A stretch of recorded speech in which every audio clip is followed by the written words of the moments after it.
and as it relates to arthritis. Next slide, please, Rebecca. So quick review of the anatomy. The rotator cuff is depicted above. And Rebecca, can you see the arrow where I'm moving the scroller? Is that visible to everybody?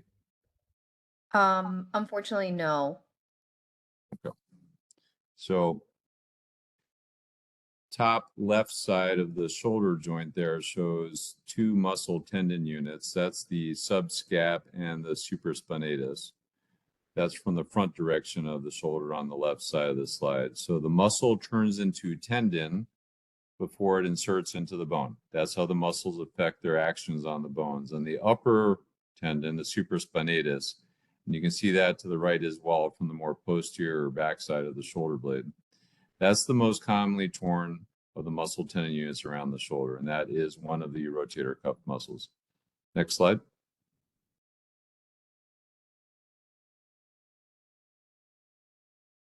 Rebecca, next slide, please.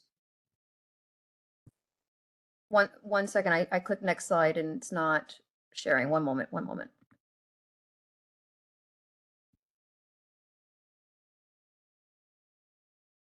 Do you see it now? Negative.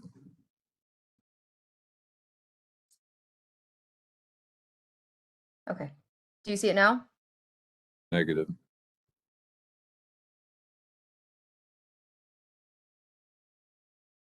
So I'll talk a little bit while Rebecca's bringing. Here we go. Actually, I think it's just a little delayed. So now we're about 3 slides forward. Can you go back a couple, please? One more. One more from there. Okay, good. Just go back one. So this depicts a typical rotator cuff tear. So up at the top left, you'll see that's the supraspinatus tendon. And you can see that it's detached centrally from the bony attachment. And the sequence here from top left, working left to right and then left to right as you read a book, depicts a typical arthroscopic repair of the cuff. So you can see a multi-level double row fixation of the cuff. Next slide, please. And that's the finished repair, reattaching the supraspinatus tendon back to its footprint on the proximal humerus. Next slide, please. The labrum is the rim of tissue around the shoulder socket. So the shoulder's like a golf ball on a golf tee. And the golf tee is deepened and widened by the round structural gasket that you see there, and that's called the labrum. So it's similar to the effect of a gasket on a jar lid. If you open a jar lid and you have a red rubber gasket there on the perimeter, that's a similar effect. So it increases the stability and function of the socket side of the ball and socket joint of the shoulder. And that shows a typical tear. And similar to the rotator cuff tear we showed previously, this depicts an arthroscopic repair of the tissue bed back down to the surrounding bone of the glenoid. Next slide, please. And that's a more anterior inferior Bankart type repair. On the top depicts a superior labral tear.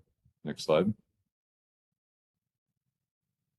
Arthritis is separate from the tendon, capsular, soft tissue items we just depicted. Arthritis is a process by which the joint surface, depicted on the left slide with the white cartilaginous material coating the bone, is worn. So this is no different than the brake pads in the car wearing down over time.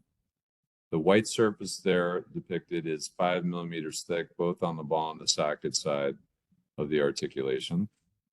And over time, that can wear acutely and also in a more chronic scenario. And depicted to the right is an end-stage arthritic joint where the cartilage is all worn, all denuded, and you can see that the humeral head is not round anymore. It's lost its typical shape, and we've actually now started to have damage to the bone itself. So once you wear through the brake pads, you can start wearing the bone itself and getting damage and bone loss. Next slide, please. Shoulder arthroplasty in the form of an anatomic shoulder replacement, which is depicted here, is indicated for end-stage arthritis refractory to non-operative care such as injections, cortisone, biologics, stem injections, early arthritis, simple arthroscopy, physical therapy can be effective. But when we have, as depicted in the prior slide, severe bone-on-bone arthritis that is affecting the integrity of the bone, and the symptoms, function, stiffness are such, then modern anatomic arthroplasty is indicated. Next slide. When the rotator cuff is additionally a diagnosis, meaning the patient has both end-stage arthritis or bone-on-bone arthritis, and in addition has pathology or tears of the rotator cuff, then we choose a different strategy for the replacement. So it's still a shoulder replacement, but we reverse, and hence the term reverse replacement, we reverse the polarity compared to the anatomic reconstruction. So you can see here that the reconstruction to the right has a ball on the glenoid side, which is the golf tee, and a socket on the humeral side, which is typically the ball side of the equation. So the polarity is reversed simply to provide not only a solution to the bone-on-bone to protect the bone again and remove the pain from the arthritis and the constant wearing of the bone, but also to mechanically reconstruct the joint to its normal physiologic parameters.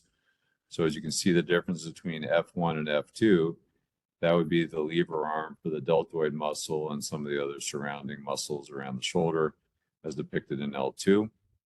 And by recreating the normal architecture and mechanics of the shoulder, the remaining muscles, which are the bigger muscles around the shoulder, can compensate well for the rotator cuff deficiency. Next slide.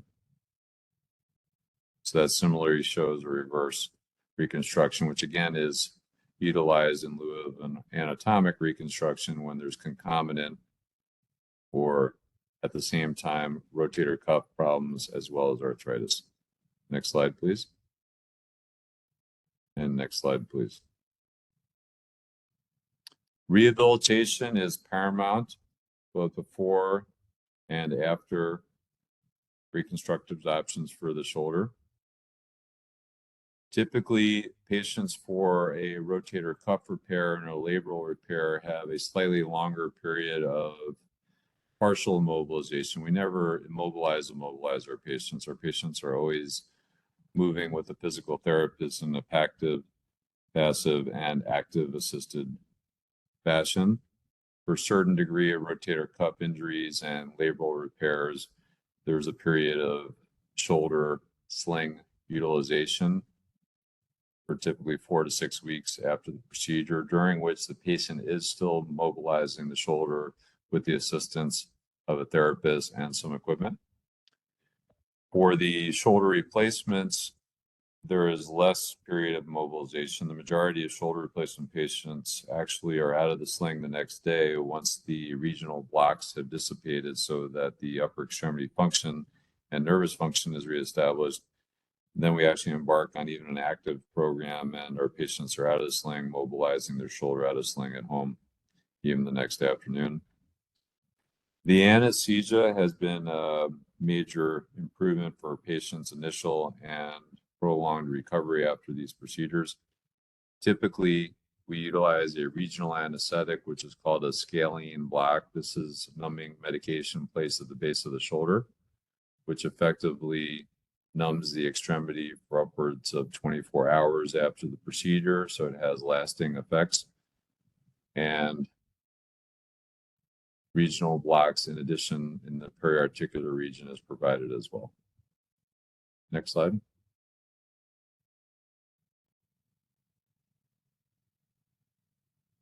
Just want to review overview from the non-operative to operative to rehabilitative protocol for the two most common conditions around the shoulder that we just reviewed from an anatomic and procedural aspect.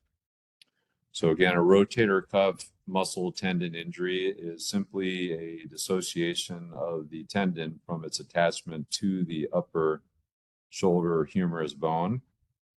It can be 1 or 2 tendons, or sometimes even 3 of the 4 tendons around the shoulder. It most commonly involves that upper supraspinatus tendon that we were addressing on the anatomic slides. It can occur with or without trauma. And the surgical reconstructions for rotator cuff pathology have evolved from decades ago being predominantly open procedures to, over the last 25 years, predominantly arthroscopic procedures. So tiny keyhole surgery to reestablish the junction of the tendon back to the bone and provide for a proper healing position and function.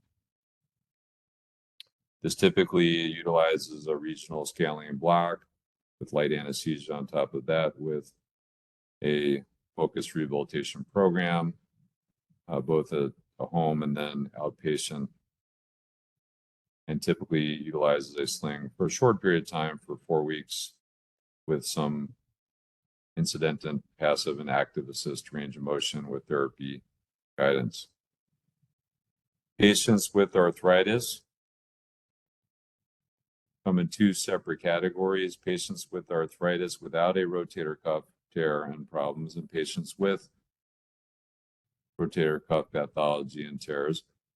And patients without rotator cuff tears benefit from not only initially simple injection treatments, cortisone, biologic injections such as stem cell injections, amnion, physical therapy, both land and aqua therapy are very productive early on with patients with mild to moderate arthritis. And in many patients can be treated non-operatively for years before progressive stiffness, pain, and bone deformity and atrophy start requesting a procedural treatment for more severe arthritis. Patients with rotator cuff tears and end-stage arthritis benefit from a modified shoulder replacement, which we described as the reverse replacement, which flips the polarity of the articulation, but provides the same benefit of protecting the bones, removing the bone-on-bone contact in arthritis, and reestablishing the proper mechanics of the shoulder so the major muscles around the shoulder can provide high-level function to the shoulder. For the replacement patients, they similarly have regional anesthesia with the scaling block, and similarly are outpatient procedures, and fortunately typically require less of a post-anesthesia sling use and more active motion at an early time frame. So thank you again for your patience with the initial snafus with the logistics and webinar communication. We appreciate you participating on a 6 p.m. evening webinar, and hopefully this helps clarify 2 most common conditions around the shoulder, that being rotator cuff pathology and arthritis. Thank you, Dr. Dounchis. So that concludes today's webinar. A recording of this webinar will be on the website, and be sure to register for our next webinar on October 11th on advantages of anterior hip replacement. Thank you all and have a good evening.